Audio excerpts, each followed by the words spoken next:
Chương trình này được bảo trợ bởi Family Joy, tổ ấm y tế của mọi gia đình, 714 898 0765.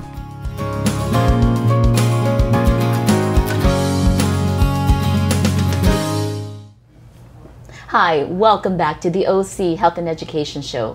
Again, my name is Julie Yip. I'm the host of the show. We're going to continue our conversation to talk about the Moon Festival and all the collaboration we're doing in the community. Julie rất vui để hân hạnh được hợp tác hôm nay với thị nghệ sĩ Josh Newman, thị nghệ sĩ Tom Umberg, với nhị viên Alice Van, and then nhị viên, or actually phó thị trưởng chị Teacher Thu Hà. You know, because you know, trước khi phỏng quảng cáo mình mà hỏi thêm về cái lồng đèn, because you know, Scott, I was asking her about the lantern, because I assume that, you know, we all have that little experience with our family about what we do.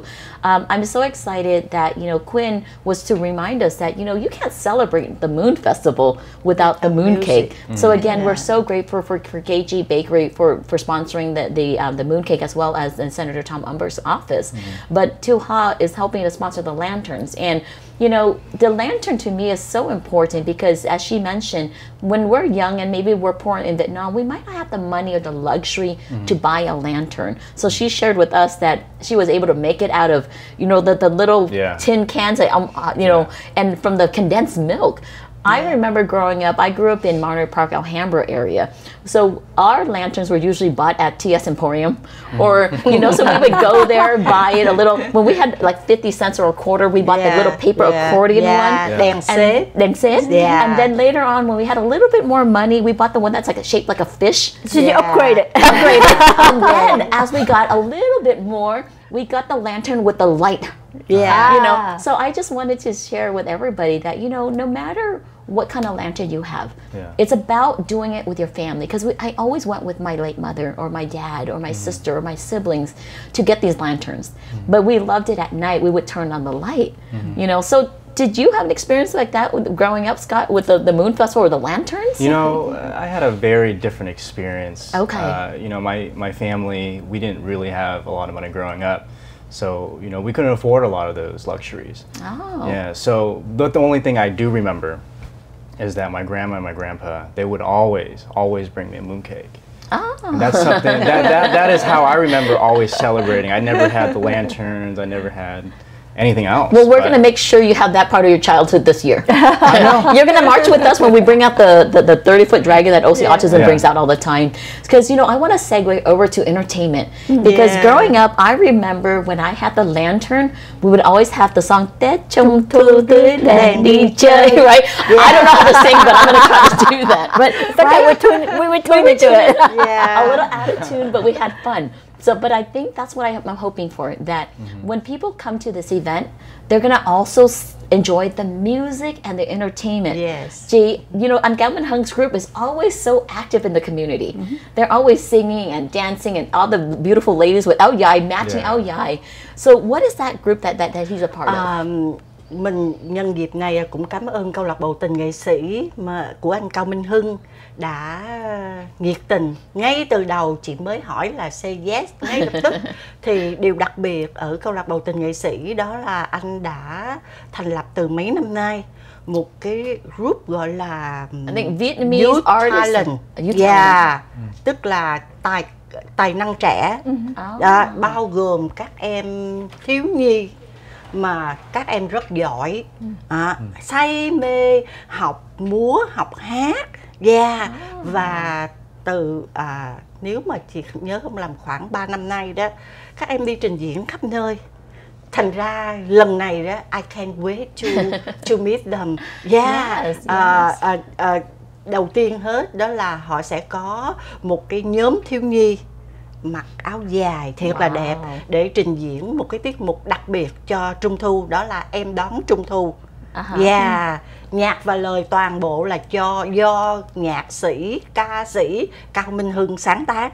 Rồi kèm theo đó là những cái bài Trung Thu truyền thống như hồi nãy Julie vừa mới hát. Tết Trung Thu em rước đèn đi chơi, em rước đèn đi khắp phố phường, cũng như là bài Ánh Trăng Trắng ngà, có cây đa to, có thằng cùi già ôm một mối mơ, phải không? Thì vừa có hát, vừa có múa, rồi kèm theo đó là anh Cao Minh Hưng sẽ mang tới những cái bài hát thiếu nhi cũng phù hợp với lại cái cộng đồng ở bên đây. Tại vì tới ở rodeo mình không phải chỉ có sắc dân Việt Nam, không phải chỉ có người Việt Nam, mình có thể có những sắc dân khác. Thành ra anh sẽ chuẩn bị những cái bài hát thiếu nhi bằng tiếng Anh, thí dụ vậy.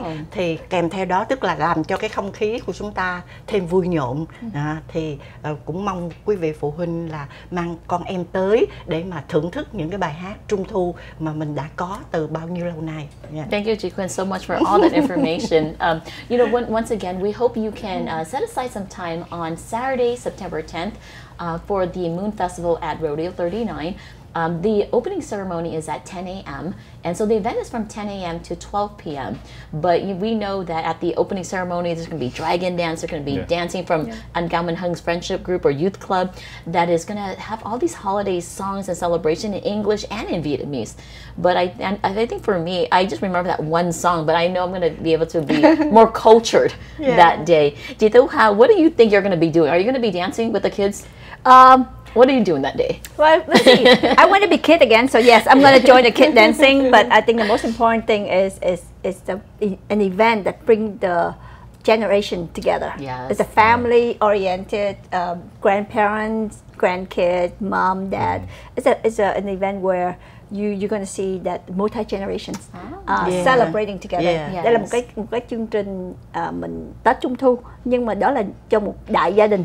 Thường là gồm có ông bà, ba mẹ và con cháu tới.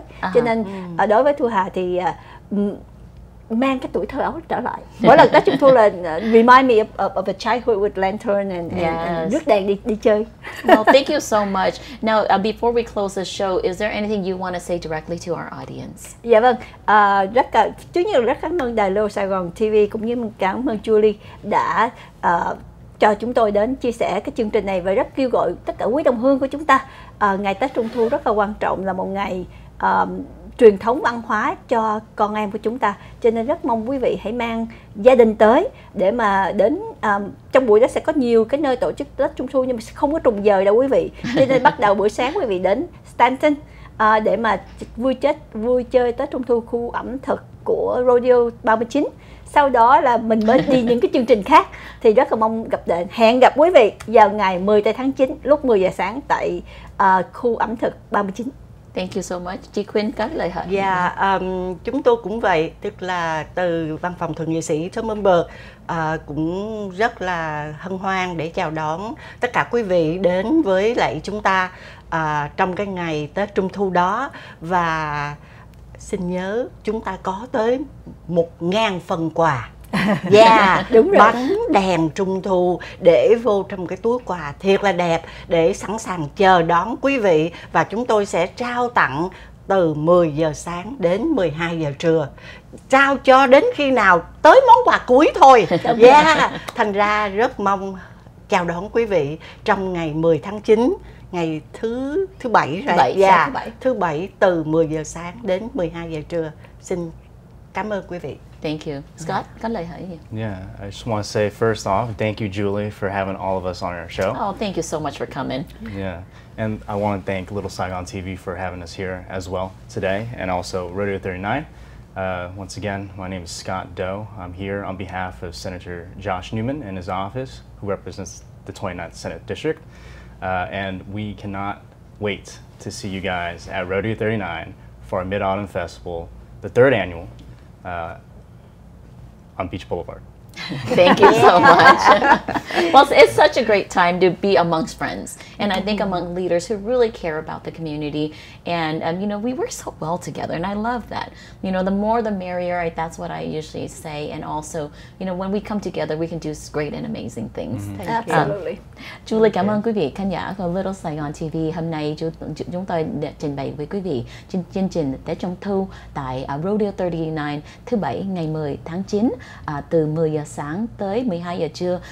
Xin quý vị để dành thời gian đem em tới để cho enjoy cái music festival and đồ ăn, lồng đèn rất là có nhiều niềm vui. So I really hope that you guys set aside some time to join us on September 10th, which is a Saturday from 10 a.m. to 12 p.m. at Rodeo 39 to celebrate our language, our culture, and making sure that you understand this is a very inclusive event. It's as Thu Ha mentioned, it's a generational celebration. We're here to bring everybody together. Một lần nữa, Julie cảm ơn quý vị khán giả Little Saigon TV đã theo dõi chương trình Kiến thức y khoa, gia đình và xã hội. Hẹn gặp lại tuần tới. Cảm ơn quý vị.